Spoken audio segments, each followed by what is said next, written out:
Hello? Hello, Randy. You're on the air, buddy. Hey, how are you? I'm doing really well, thanks. How about you? Oh, good days and bad days. Yeah, so I know you've been listening for quite some time. I know which Randy this is. To what do I owe the privilege of the phone call today? Well, I just heard my name mentioned like a little while ago, and I thought I heard you say, "Hey, Randy, if you're listening, get in touch with us," or something like that. So here I am. All right, awesome. Yeah, well, here's the deal. You know how touched our listeners were when they heard your story and just how God's love has been real to you in the midst of the struggles that you've gone through, and how many people were touched when I wrote about it in an article, and you even posted on Facebook how blessed you were by that. Well, I included that. In the book I'm writing. Just mentioning your first name, of course, Randy. I included that in the book, Can You Be Gay and Christian?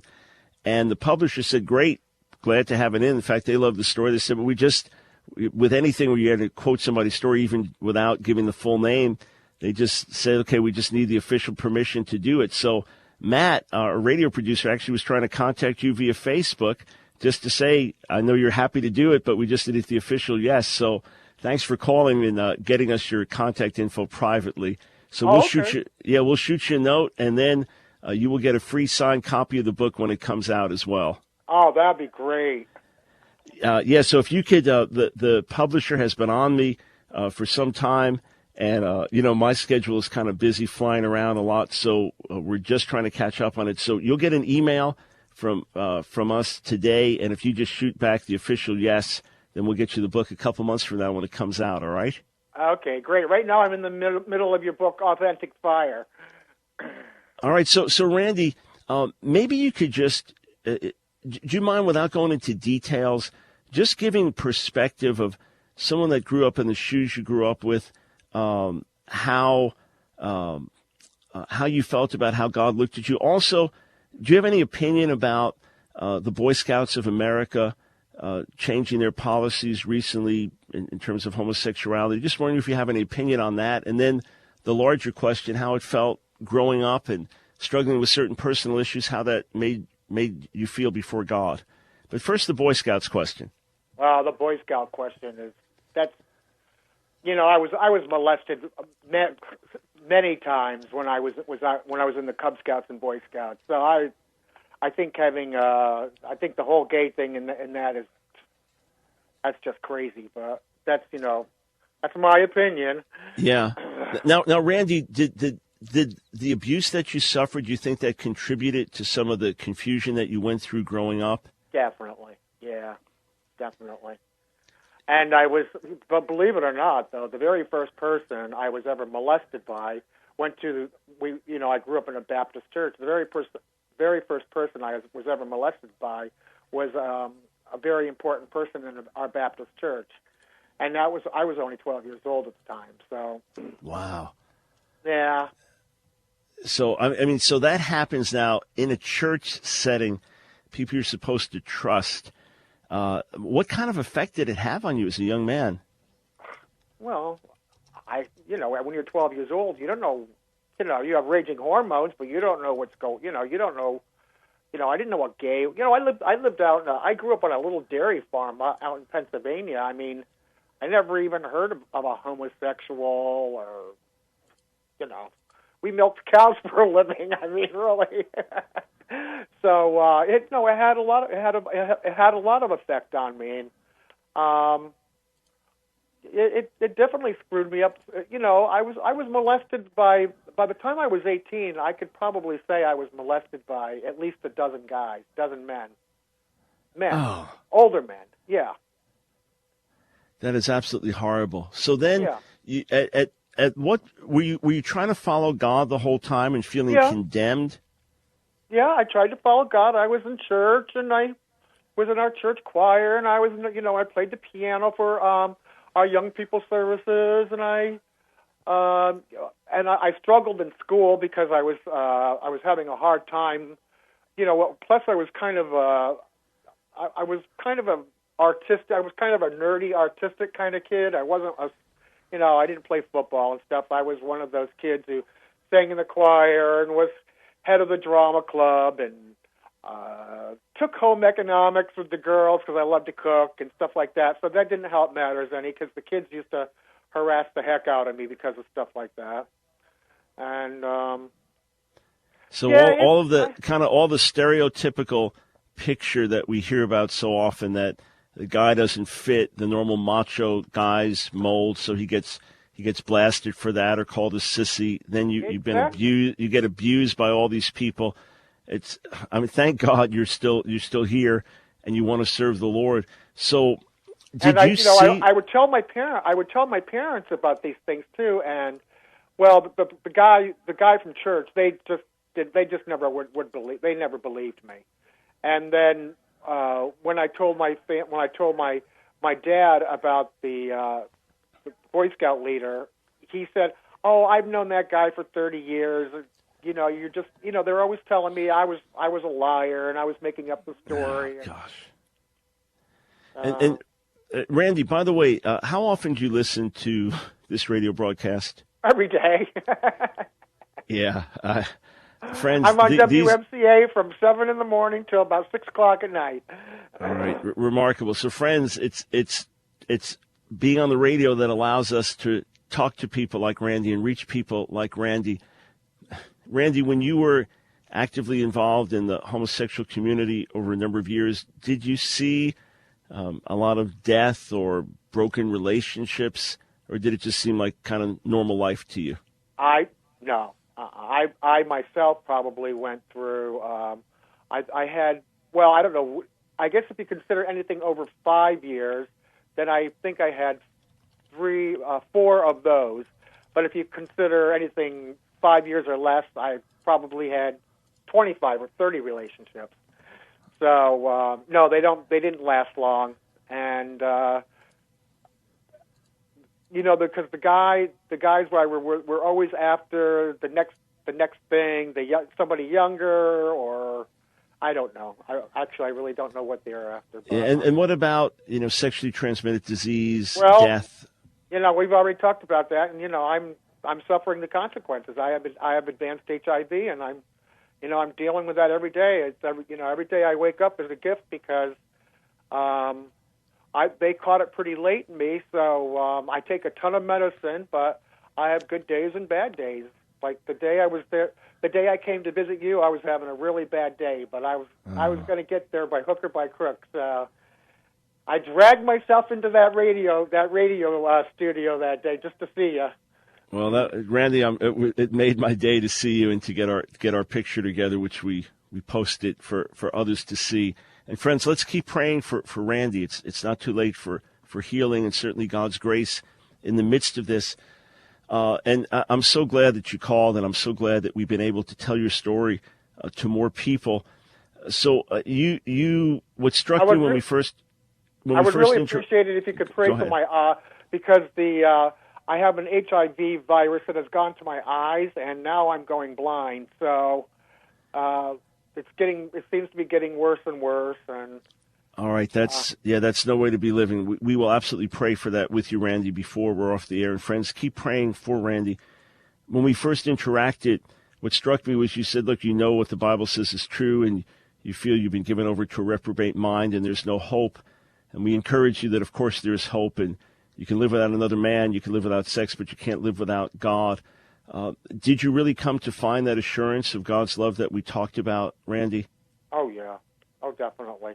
I tried to live on the fence for a while by going to, there's a big gay church. There's a couple gay churches in Manhattan, but I tried going to this gay church, and I went for maybe 6 or 7 months. I would never take communion there. I always felt like if I ever took communion there, God would drop a lightning bolt on my head or something. But it's just I just knew the music was great, but hey, Randy, stay right there. Since we're finally talking by phone over the air, let's take a few more minutes. Friends, this is some of the fruit of being on radio. Without that, we never would have connected to someone like Randy. We'll be right back.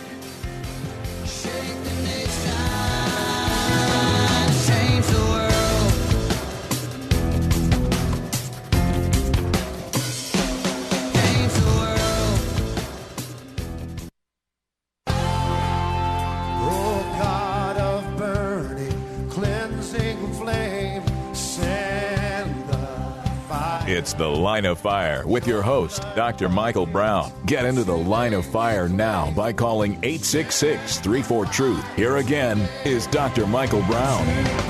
Welcome back, friends, to The Line of Fire, broadcast 866-34-TRUTH. Boy, what a joy to be speaking with our friend Randy. He's openly shared how many times he was sexually abused as a boy and young man, the many different relationships he was in and out of in the homosexual community, the physical penalties paid in his body with advanced HIV, even the virus spreading to his eyes, causing blindness. We're praying. We're going to ask God before we get off the air with Randy that God would touch him and heal him and deliver him. And he shared how he attended a gay church for a while. The music was great, but he just knew something was wrong. Randy, I so appreciate your candor, and you have a whole lot of people praying for you. That's probably going to quadruple in number today. But, Great. Yeah, and we're trusting God's goodness to flood your life, Randy. Happy anniversary, by the way. Oh, thanks, man. Yeah, 38 years on Friday. Thank you so awesome. much. Yeah, and I turned 59 on Sunday, so just getting... I'll be 58 next month. All right, good. Well, we'll pray for long life and health. So listen, Randy, do you think that a lot of the other men and women that were in the gay church inwardly, no matter what they were doing outwardly, praising God or taking communion or holding hands during worship, do you think that many were actually struggling inwardly because they knew something wasn't right? No, because I think they finally just, have given into it. Yeah. They didn't act like they were struggling to me. Got it. Yeah, I appreciate this. In other words, they resisted the conviction of the Spirit or convinced themselves that the Scriptures didn't really say things and therefore went on as if unaffected. Randy, what happened to you when we spoke on the air, I spoke to you on the air as you listened in your home on radio about God's love and about forgiveness and assured you that there was complete forgiveness for you in Jesus? What happened in your life after that? I fell on my knees before and just prayed, and I said, I feel like I have somebody on my side now, meaning you. And I said to the Lord, I know we can get through this. I can't do this by myself. I know with your help I can get through this, and it's just a day-to-day thing. Truthfully, I'm kind of sick, so sexually I really could care less about, my mind doesn't really go there. Right. I'm just, I'm more concerned about just getting through each day. So. Yeah, understandably. Yeah. But I just take it day by day, and I have devotions to the Lord every day, and I pray. I probably pray 3 or 4 times a day, and I read the Bible. I listen to WMCA all day long.